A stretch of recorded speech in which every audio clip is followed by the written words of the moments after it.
Hello student, welcome back to our channel MAHS study. অষ্টম শ্রেণীতে তোমরা যারা পড়ছো তোমাদের জন্য ভিডিও ভীষণ গুরুত্বপূর্ণ। রায় ও মার্টিন প্রশ্ন বিচিত্রার পরিবেশ ও বিজ্ঞানের 11 নম্বর স্কুলের প্রশ্নপত্র তার সমাধান নিয়ে আজকের ভিডিও। MCQ SCQ বড় প্রশ্ন সমস্ত তাই অ্যান্সার সহ বিস্তারিত করিয়ে দেবো, তাই ভিডিও মনোযোগ সহকারে সম্পূর্ণ দেখতে থাকো। প্রথমেই প্রশ্ন দেখো কি বলেছে, একের প্রশ্ন, কোন তলে একটি আলোকরশ্মি লম্বভাবে আপতিত হলে আপাতন কোণের মান হবে অপশন এ 0 ডিগ্রি, সঠিক অ্যান্সার। ঠিক আছে, পরবর্তী প্রশ্ন দেখো কি বলেছে, 2 নম্বর দাগের তরলের চাপ ক্রিয়া করে, এই অ্যান্সারটি হবে ডি দাগ, সব দিকে সমানভাবে। 3 দাগের দেখো কি বলেছে, এই পরমাণুটা দিয়ে দিয়েছে, পরমাণুতে নিউট্রনের সংখ্যা হবে বি দাগ 8 পিস। ঠিক আছে, 8। 4 নম্বর দেখো কি বলেছে, প্রদত্ত কোন পদার্থটি হাইড্রোজেন গ্যাসকে শোষণ করতে পারে, অপশন এ প্লাটিনাম হবে সঠিক অ্যান্সার। পরবর্তী 5 নম্বর দাগের প্রশ্নে দেখো কি বলেছে, কার্বনের একটি নিয়তাকার রূপভেদ হলো, সঠিক অ্যান্সার হবে বি গ্রাফাইট। ঠিক আছে, পরবর্তী প্রশ্নে দেখো কি বলেছে, 6 দাগের একটি বায়োডিগ্রেডেবল পলিমার হলো, সঠিক অ্যান্সার হবে সি সেলুলোজ। পরবর্তী 7 নম্বর প্রশ্নে দেখো কি বলেছে, একটি তরলের ঘনত্ব 7.8 গ্রাম পার ঘনসেমি হলে 1 লিটার ওই তরলের ভর হবে, সঠিক অ্যান্সার সি 7.8 কেজি। পরবর্তী প্রশ্ন দেখো 2 দাগের 1টা চলে এসো, তোমরা কি বলেছে দেখো, পুকুরের জলে একটি প্রতিবিম্ব তৈরি হলে সেটি সমশিষ্য নাকি অবশিষ্য? প্রতিবিম্ব পুকুরের পাশে থাকা একটি গাছের প্রতিবিম্ব, এটা হবে অবশিষ্য হবে সঠিক অ্যান্সার। ঠিক আছে, পরবর্তী প্রশ্ন দেখো কি বলেছে, ঘনত্ব পরিমাপের আন্তর্জাতিক এসআই একক কি? তো এই প্রশ্নের আনসারটি তোমরা দেখে নাও, এটা হবে কেজি পার মিটার কিউব, এটা হবে সঠিক অ্যান্সার। ঠিক আছে, পরবর্তী প্রশ্ন দেখো কি বলেছে, 3 দাগে শূন্যস্থান পূরণ করো, জিঙ্ক অক্সাইড একটি ড্যাশ অক্সাইড। এই প্রশ্নের আনসার দেখে নাও, শূন্যস্থান পূরণের উভধর্মী অক্সাইড, এটা হবে সঠিক অ্যান্সার, উভধর্মী অক্সাইড। 4 দাগে তো দেখো কি বলেছে, কার্বনের কোন অনিয়তাকার রূপটির তড়িৎ সুপরিবাহী, আর কার্বনের কোন অনিয়তাকার রূপটি তড়িৎ সুপরিবাহী, এই পাশে অ্যান্সার দেখে নাও, 4 দাগের তো হবে গ্যাস কার্বন হবে সঠিক অ্যান্সার। পরবর্তী 5 নম্বর প্রশ্ন দেখো কি বলেছে, মার্কিউরাস ও ক্লোরাইড ও ক্যালসিয়াম ফসফেটের সংকেত লেখো। তো মার্কিউরাস ক্লোরাইডের সংকেতটা দেখে নাও, Hg2Cl2, আর ক্যালসিয়ামের ফসফেটের সংকেত Ca3PO4, তারপর ব্যাকেট দিয়ে 2। ঠিক আছে, চলো পরবর্তী 3 নম্বর দাগেরগুলো দেখে নাও। 3 নম্বর দাগেরটা কি বলেছে দেখো, প্রথম প্রশ্ন, আলোক রশ্মির চ্যুতি বলতে কি বোঝো? এই প্রশ্নটার অ্যান্সারটি তোমরা দেখে নাও। তো আলোক রশ্মির চ্যুতি তোমরা দেখে নাও, এখান থেকে লিখবে, তাহলে কিন্তু তোমাদের প্রশ্নের অ্যান্সারটি পুরোপুরিভাবে কমপ্লিট হয়ে যাবে। ঠিক আছে, চলো পরবর্তী প্রশ্ন দেখে নাও কি বলেছে। 2 নম্বর প্রশ্ন, একটি পরিচ্ছিন্ন চিত্রের সাহায্যে লঘুতর মাধ্যম থেকে ঘনতর মাধ্যমে আলো প্রতিসরণ দেখিয়ে আপাতত রশ্মি, প্রতিসরিত রশ্মি, আপাতন কোণ এবং প্রতিসরণ কোণ চিহ্নিত করে। প্রশ্ন অ্যান্সারটি দেখে নাও তোমরা, এটি তোমরা টেক্সট বইয়ের 51 নম্বর পেজে পেয়ে যাবে, এটি করে দেবে, তাহলে কিন্তু তোমাদের প্রশ্নের অ্যান্সারটি কমপ্লিট হয়ে যাবে। 51 নম্বর পেজ টেক্সট বই। পরবর্তী প্রশ্নটি দেখে নাও, নেক্সট পেজে রয়েছে। 3 নম্বর প্রশ্ন দেখো কি বলেছে, ঘর্ষণ বল বলতে কি বোঝো? এই প্রশ্নটা তোমরা টেক্সট বই পেয়ে যাবে, টেক্সট বইয়ের 4 নম্বর পেজেই পেয়ে যাবে। এখানে দেখে নাও, ঘর্ষণ বল, তোমরা এখান থেকে লেখা শুরু করবে এবং এইখান থেকে শেষ করবে, তাহলে ঘর্ষণ বলটা তোমাদের হয়ে যাবে। এটা হচ্ছে 4 নম্বর পেজ। ঠিক আছে, টেক্সট বইয়ের 4 নম্বর পেজ। পরবর্তী প্রশ্ন দেখো কি বলেছে, বিশ্ব উষ্ণায়ন বলতে কি বোঝো? এই প্রশ্নের আনসারটি তোমরা দেখে নাও, তোমরা টেক্সট বইয়ের 144 নম্বর পেজ বের করবে আর এখান থেকে লিখবে। ঠিক আছে, বেশি বড় লেখা দরকার নাই, এই দেখো বিশ্ব উষ্ণায়ন বা গ্লোবাল ওয়ার্মিং, এখান থেকে লিখবে, এখান থেকে এফডি লিখবে, এইখান থেকে এফডি লিখবে, তাহলে প্রশ্নের আনসার তোমরা কমপ্লিট হয়ে যাবে, বেশি বড় লেখা দরকার নাই। 144 নম্বর পেজ। ঠিক আছে, চলো পরবর্তী প্রশ্নটা দেখে নাও। পরবর্তী প্রশ্ন হচ্ছে 5 নম্বর দাগে, সক্রিয় বা পারমাণবিক হাইড্রোজেন কাকে বলে? এই প্রশ্নের আনসারটি দেখে নাও, সক্রিয় বা পারমাণবিক হাইড্রোজেন এতে তোমরা তোমাদের রায়মার্টিন সহায়িকা বই 272 নম্বর পেজে পেয়ে যাবে। 5 নম্বর প্রশ্নটা এখান থেকে এফডি লিখবে, তাহলে তোমার প্রশ্নের আনসারটা কিন্তু কমপ্লিট হয়ে যাবে। ঠিক আছে, চলো পরবর্তী প্রশ্নটা দেখে নাও। পরবর্তী প্রশ্নটা কি বলেছে দেখো, পরবর্তী প্রশ্ন দেখো কি বলেছে, হাইড্রোজেনের আইসোটোপগুলির নাম লেখো এবং তাদের গঠন লেখো। তো তোমরা এইটি করে দেবে। ঠিক আছে, এইটি করে দেবে, তাহলে কিন্তু তোমাদের 3-এর 6 থেকে প্রশ্নটা হয়ে যাবে। এখান থেকে সবটা কিন্তু করতে হবে, ছবি এঁকে নামগুলো সব লিখতে হবে। আশা করি বুঝতে পারছো। চলো পরবর্তী প্রশ্নটা দেখে নাও। পরবর্তী 7 নম্বর দাগেরটা কি বলেছে দেখো, 7 নম্বর দাগেরটা বলেছে, পার অক্সাইড বলতে কি বোঝায় তা উদাহরণ সহকারে লেখো। তো তোমরা এটি বইয়ে তোমাদের টেক্সট বইয়ের 117 নম্বর পেজে পেয়ে যাবে। তো পার অক্সাইড তোমরা এখান থেকে লেখা শুরু করবে। ঠিক আছে, এখান থেকে এই অবধি লিখে দেবে, তাহলে কিন্তু আমাদের কোশ্চেন আনসারটা কমপ্লিট হয়ে যাবে। এটি তোমরা টেক্সট বইয়ের 117 নম্বর পেজে কিন্তু পেয়ে যাবে। ঠিক আছে, চলো পরবর্তী প্রশ্নটা দেখে না। এবার 4 দাগে আমরা চলে আসছি। 4-এর 1-এর দাগের প্রশ্নটা কি বলেছে দেখো। 4-এর 1-এর দাগের প্রশ্নটা বলেছে বল পরিমাপের যন্ত্রের নাম কি। তো বল পরিমাপের যন্ত্রের নাম কি, তার সাথে সাথে দিয়েছে প্রবলতা সংক্রান্ত আর্কিমিডিসের নীতিতে লেখো। তো এই প্রশ্নের আনসারটি তোমরা দেখে নাও। বল মাপার এককের নামটা দেখে নাও, বল পরিমাপক যন্ত্রের নামটা দেখে নাও। যন্ত্রটির নাম হবে ফোর্স গেজ। আর আর্কিমিডিসের ওই ব্যাপারটা তোমরা টেক্সট বইয়ের 16 নম্বর পেজে পেয়ে যাবে। এখান থেকে তোমরা লেখা শুরু করবে। 16 নম্বর পেজের এই দেখো আর্কিমিডিসের নীতি। ঠিক আছে, 16 নম্বর পেজে তোমরা এতে পেয়ে যাবে। 16 নম্বর পেজের এখান থেকে লিখবে, এখান থেকে এই অবধি লিখবে, তাহলে কিন্তু তোমাদের কোশ্চেন আনসারটি কমপ্লিট হয়ে যাবে। পরবর্তী প্রশ্ন দেখো কি বলেছে। 4-এর 2-এর দাগের প্রশ্ন, একটি ছোট পেরেক জলে দোবালে ডুবে যায় অথচ একটি বড় জাহাজ জলে ভাসে কেন। তো এই প্রশ্নের আনসারটি তোমরা লিখবে। দাঁড়াও, বস্তুর আয়তন, ভর এবং ঘনত্বের মধ্যে সম্পর্কটি লেখো। তো এই কোশ্চেন আনসারটি তোমরা পেয়ে যাবে। দেখানো এইভাবে তোমরা লেখা শুরু করবে।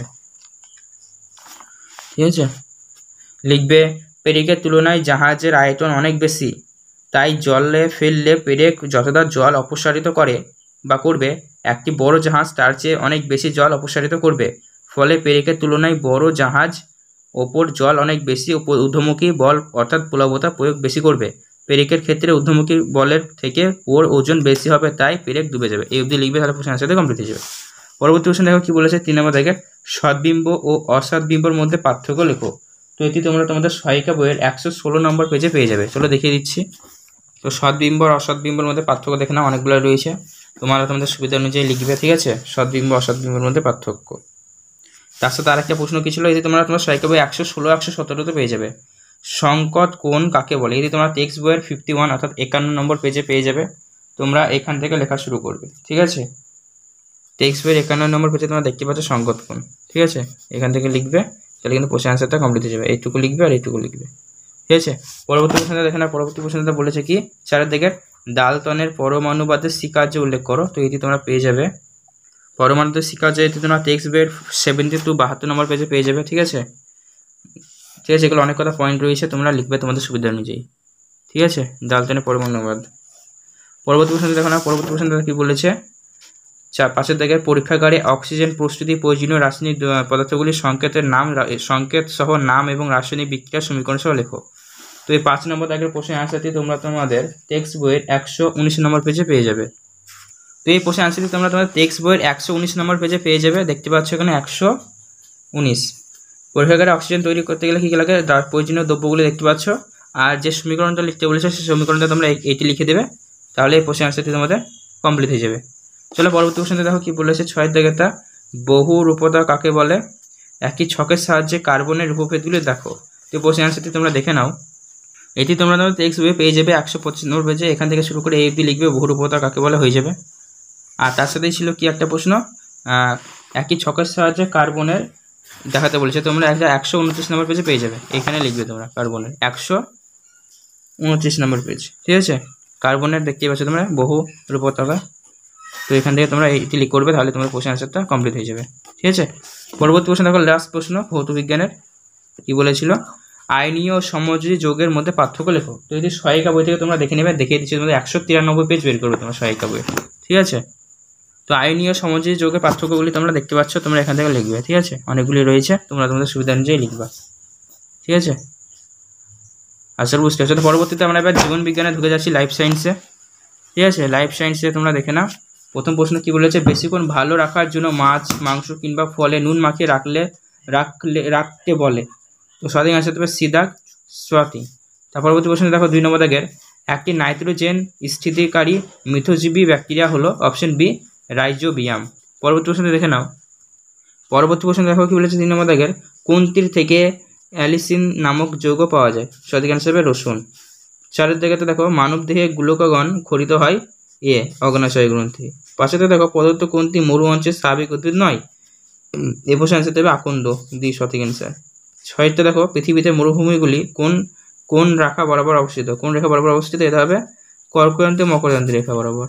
পরবর্তী 7 নম্বর প্রশ্ন দেখো কি বলেছে, কোন গাছের ফুলকে দুর্ভিক্ষের সংকেত বলা হয়। এটা হবে বাঁশ গাছ, সি দাগটা হবে সঠিক অ্যান্সার। তারপর পরবর্তী প্রশ্নটা দেখে না, পরবর্তী প্রশ্নটা কি বলেছে, 2 এর দাগেরটা কি বলেছে দেখো, মানুষের স্বাভাবিক দেহকোষে ক্রোমোজোমের সংখ্যা, উত্তর হবে 46টা। ঠিক আছে। 2 এর দাগে কি বলেছে, প্রথম আবিষ্কৃত অ্যান্টিবায়োটিকের নাম পেনিসিলিন। ঠিক আছে, পেনিসিলিন। তারপর 3 নম্বর প্রশ্নের উত্তর দেখো কি বলেছে, ঠিক ভুল নির্বাচন করতে বলেছে। গোলমরিচে পেপকাইন নামক একটি রাসায়নিক পদার্থ উপস্থিত থাকে, হবে ভুল বা ধারা ভুল। শূন্যস্থান পূরণটা দেখো কি বলবে, কোষ প্রাচীর হবে এখানে। ঠিক আছে, কোষ প্রাচীর। পাঁচটা দেখো কি বলেছে, কোষকে আবিষ্কার করেন, এটা হবে রবার্ট হুক হবে। ঠিক আছে, রবার্ট হুক। তারপর 6 নম্বর দেখো কি বলেছে, পশ্চিমবঙ্গের কোথায় একশৃঙ্গ গন্ধা দেখতে পাওয়া যায়, এটা দেখো না কি হবে, দোআঁশ এবং তরাইয়ের বনভূমিতে, এটা হবে সঠিক অ্যান্সার। পরবর্তী প্রশ্ন দেখো কি বলেছে, দেখো AIDS এর পুরো নাম লিখতে বলেছে, তো দেখে নাও তোমরা, তো এটি তোমরা লিখে নেবে AIDS এর ফুল ফর্ম। ঠিক আছে, এই অবধি লিখবে, তাহলে তোমার কোশ্চেন আনসারটা কমপ্লিট হয়ে যাবে, ফুল ফর্ম এখানে দেওয়া আছে। তার পরবর্তী প্রশ্নে দেখো কি বলেছে, ডেঙ্গি রোগের বাহক পতঙ্গের বৈজ্ঞানিক নাম লেখো, এটা হবে অ্যাসিড ইজিপ্ট, এই প্রশ্ন আনসারটি। ঠিক আছে। 9 নম্বরতে দেখো কি বলেছে, কম অক্সিজেন ঘনত্বেও বেঁচে থাকতে পারে এমন একটি অণুজীবের নাম লেখো, এটা হবে ইস্ট, সঠিক অ্যান্সার ইস্ট। আশা করি বুঝতে পারছো। তাহলে চলো এবার আমরা 3 এর দাগেরগুলো করে নিই। 3 এর দাগেরটা দেখো কি বলেছে, এই প্রশ্ন আনসারটি তোমরা দেখে নাও। প্রাইমোরিয়াল ইলেকট্রিকল বলতে কি বোঝায়, তোমরা তোমাদের টেক্সট বইয়ের 177 নম্বর পেজে পেয়ে যাবে। ঠিক আছে। 2 নম্বরতে দেখো কি বলেছে, অণুজীবরা কোন কোন প্রকারের হয়, এটিও তোমরা টেক্সট বইয়ের 186 নম্বর পেজে পেয়ে যাবে। তো দেখিয়ে দিচ্ছি, তোমাদের এটি দেখে নাও। তো দেখে নাও অণুজীব কত ধরনের হয়, 4 ধরনের, নাম যদি দিয়েছে এটি তোমরা লিখবে, তাহলে হয়ে যাবে। এটি তোমরা তোমাদের টেক্সট বইয়ের 186 নম্বর পেজে পেয়ে যাবে। পরবর্তী প্রশ্ন দেখো কি বলেছে, 3 নম্বর প্রশ্ন, অ্যাড্রিনালিন হরমোনের বেশি ক্ষরণের ফলে কি কি হয়, তো দেখে নাও কি কি হয়। তো অ্যাড্রিনালিন হরমোন বেশি ক্ষরণ হলে কি কি রোগ হয়, তোমরা দেখতে পাচ্ছ কি কি অসুবিধা হয়, এখানে তোমরা লিখবে। ঠিক আছে, তাহলে কিন্তু প্রশ্ন আনসারটা কমপ্লিট হয়ে যাবে। ঠিক আছে, এখান থেকে অ্যাড্রিনালিন হরমোন বেশি ক্ষরণ হলে কি কি হয়। তার পরবর্তী প্রশ্ন দেখো কি বলেছে, 4 নম্বরটা, আত্মসচেতনতা বলতে কি বোঝে, এটি তোমরা তোমাদের টেক্সট বইয়ে পেয়ে যাবে, টেক্সট বইয়ের 234 নম্বর পেজে। 234 নম্বর পেজে দেখতে পাচ্ছ আত্মসচেতনতা, এখান থেকে এই অবধি লিখবে, তাহলে প্রশ্ন আনসারটা তোমাদের কমপ্লিট হয়ে যাবে। ঠিক আছে, চলো পরবর্তী প্রশ্নটা দেখে না। পরবর্তী প্রশ্নটা কি বলেছে, আমলকি ও পুদিনার একটি করে ঔষধি গুণ লেখো। তো এই প্রশ্নের আনসারটি তোমরা টেক্সট বইয়ের 284 নম্বর পেজে 284 নম্বর পেজে পেয়ে যাবে। তো আমলকির ঔষধি গুণ দেখে নাও, এটা হচ্ছে আমলকি, ঔষধি গুণ প্রচুর রয়েছে, তোমরা যে কোনো একটি পয়েন্ট লিখে দেবে। আর তার সাথে ছিল কি ছিল, পুদিনা পাতা। তো পুদিনা পাতা দেখে নাও, পুদিনার এখান থেকে ঔষধি গুণ দেখে নাও, অনেকগুলো রয়েছে, তোমাদের খুশি অনুযায়ী তোমরা লিখবে। এটি কিন্তু পেজ নাম্বার 285 আর 284। ঠিক আছে। পরবর্তী প্রশ্নে দেখো কি বলেছে, 6 দাগের, পেঙ্গুইনকে আন্টার্কটিকার বিস্ময় বলা হয় কেন, এই প্রশ্ন আনসারটি তোমরা দেখে নাও, তোমরা 6টা টেক্সট বইয়ের 262 নম্বর পেজে পেয়ে যাবে। ঠিক আছে, তোমরা 262 নম্বর পেজে পেয়ে যাবে। ঠিক আছে, একটু শর্টকাটে তোমরা লিখে দেবে, এখান থেকে শর্টে করে লিখে দেবে, তাহলে কিন্তু প্রশ্ন আনসারটা তোমাদের কমপ্লিট হয়ে যাবে। ঠিক আছে, চলো পরবর্তী প্রশ্নটা দেখে না। পরবর্তী প্রশ্নটা বলেছে 7 নম্বর থেকে, বর্ষা বনের ছাদ বা ক্যানোপি স্তরের বৈশিষ্ট্য লেখো। তো এটি তোমরা তোমাদের টেক্সট বইয়ের 238 নম্বর পেজে পেয়ে যাবে। ঠিক আছে, তো এটি টেক্সট বই তোমরা 238-এ পেয়ে যাবে, দেখতে পাচ্ছ। দেখো পয়েন্টগুলো লেখা আছে, এক বৈশিষ্ট্য তোমরা শর্টকাটে এখানে লিখে নেবে, তাহলে কিন্তু তোমাদের প্রশ্ন আনসারটা কমপ্লিট হয়ে যাবে। আশা করি বুঝতে পারছো। চলো পরবর্তী প্রশ্ন দেখে নাও, 4 দাগের 1-টা দেখে নাও, হরমোন ও স্নায়ুর পার্থক্য লেখো। এটি তোমরা পেয়ে যাবে তোমাদের সহায়িকা বইয়ের 495 নম্বর পেজে। 495 পাতা দেখতে পাচ্ছ এখানে, স্নায়ু আর হরমোনের পার্থক্য। ঠিক আছে, তোমরা লিখে নেবে। এছাড়াও এদিকে আরও রয়েছে, তোমরা একটু দেখে নাও।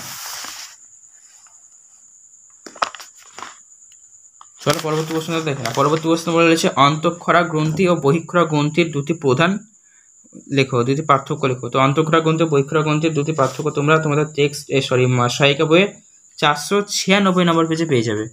তোমরা অনেক সময় দেখতে পাচ্ছ অন্তঃক্ষরা গ্রন্থি ও বহিঃক্ষরা গ্রন্থির পার্থক্য, তোমরা এখান থেকে লিখে নেবে তোমাদের সুবিধা অনুযায়ী। চলো পরবর্তী প্রশ্নটা দেখে নাও। পরবর্তী প্রশ্নটা হচ্ছে 4-এর 3-এর দাগে, উটকে মরুভূমির জাহাজ বলা হয় কেন, দিশে উটকে মরুভূমির জাহাজ বলা হয় কেন, জারবিল কি। তো এই প্রশ্নের আনসার তোমরা তোমার টেক্সট বইয়ের 256 নম্বর পেজে পেয়ে যাবে। চলো দেখিয়ে দিচ্ছি। তো প্রশ্ন ছিল উটকে মরুভূমির জাহাজ বলা হয় কেন, এখান থেকে তোমরা লিখবে। এটি তোমরা তোমাদের টেক্সট বইয়ে 256 নম্বর পেজে পেয়ে যাবে। এত বড় লেখার দরকার নাই, তোমরা শর্টকাট করে পড়ে নিয়ে বুঝে নিজের মতো করে বানিয়ে লিখবে, ঠিক আছে, সহজেই, ঠিক আছে। তারপর দেখো প্রশ্ন ছিল আরেক সঙ্গে জারবিল ছিল, তো জারবিলটা দেখে নাও, এই দেখো জারবিল, ঠিক আছে, ছোট ইন্দ্রের মতো প্রাণী, অল্প করে লিখবে, লিখবে তাহলে হয়ে যাবে, ঠিক আছে। চলো পরবর্তী প্রশ্ন দেখা। পরবর্তী প্রশ্ন বলেছে উদ্ভিদ কোষকে শনাক্ত করার জন্য 3টে বৈশিষ্ট্য লেখো, তো এটি দেখে নাও তোমরা। তো উদ্ভিদ কোষের শনাক্তকরণ করবার জন্য 3টে বৈশিষ্ট্য তোমরা এখানে পেয়ে যাবে। কোষ প্রাচীর থাকে, তারপর তোমার এই লাইসোজোম থাকে না, এইসবগুলো লিখবে, তাহলে কিন্তু তোমাদের কোশ্চেন অ্যান্সারটা কমপ্লিট হয়ে যাবে। সহায়িকা বই থেকে তোমরা পড়ে যাবে 367 নম্বর পেজ, ঠিক আছে, তাহলে কিন্তু কোশ্চেন অ্যান্সারটা কমপ্লিট হয়ে যাবে। তার পরবর্তী প্রশ্ন দেখো, পরবর্তী প্রশ্নটা কী ছিল, 5 দাগের ভাইরাসকে আকস্মিক জীব বলা হয় কেন? এটি ভাইরাস গঠিত রোগের নাম। তো একটি ভাইরাস গঠিত রোগের নাম, এটি কি হবে? এটি বলতে পারে পক্স বলতে পারে, ঠিক আছে, পক্স। আর ভাইরাসকে অসক্রিয় জীব বলা হয় কেন? এই প্রশ্নের অ্যান্সারটি তোমরা তোমাদের সহায়িকা বই পেয়ে যাবে 423 নম্বর পেজে, ঠিক আছে, চলো দেখে নাও। তো এটি প্রশ্নের অ্যান্সারটি তোমরা দেখে নাও, ঠিক আছে, এখান থেকে অবধি লিখবে, তাহলে প্রশ্নের অ্যান্সারটি কমপ্লিট হয়ে যাবে। পরবর্তী প্রশ্ন কী ছিল দেখো, নিম গাছের তিনটি অংশের নাম উল্লেখ করো এবং তাদের একটি করে ব্যবহার লিখো। তো তোমরা যে সহায়িকা টেক্সট বইয়ের লাস্টের দিকে পেয়ে যাবে নিম গাছের 3টে যে কোনো অংশের নাম করে তার সম্বন্ধে লেখা, খুবই সহজ রয়েছে, যদি তোমরা দেখে নাও। এরকম নিম রয়েছে, নিম এখান থেকে লিখবে তোমরা, ঔষধি গুণগুলো লিখতে পারো। নিমের পাতার রস খুবই উপকারী, এইভাবে পাতার গুণ লিখতে পারো, এইভাবে লিখবে, তাহলে কিন্তু পড়াশোনাটা কমপ্লিট হয়ে যাবে। 283 নম্বর পেজ টেক্সট বইয়ের। তার পরবর্তী প্রশ্ন দেখো, মেছো বিড়াল বা বাগরোল কি? এটি বর্তমানে বিপন্ন কেন? তো এটি তোমরা তোমাদের টেক্সট বই পেয়ে যাবে বন্য বিড়াল বা মেছো বিড়াল, এটি তোমরা 268 নম্বর পেজে পেয়ে যাবে। তো এটি তোমরা 268 নম্বর পেজে দেখতে পাচ্ছ, মেছো বিড়াল বা বাগরোল। তো বিপন্ন কেন এবং কীভাবে সংরক্ষণ করা যায় লিখবে তোমরা, একটু বুঝে বানিয়ে নিজের মতো করে লিখবে, তাহলে হয়ে যাবে। আশা করি বন্ধুরা ভিডিও তোমাদের উপকার এসেছে। ভিডিও ভালো লাগলে লাইক করবে, এরকমই গুরুত্বপূর্ণ ভিডিওগুলি পাওয়ার জন্য আমাদের চ্যানেলটি সাবস্ক্রাইব করে পাশে বেল নোটিফিকেশনটি অল করো।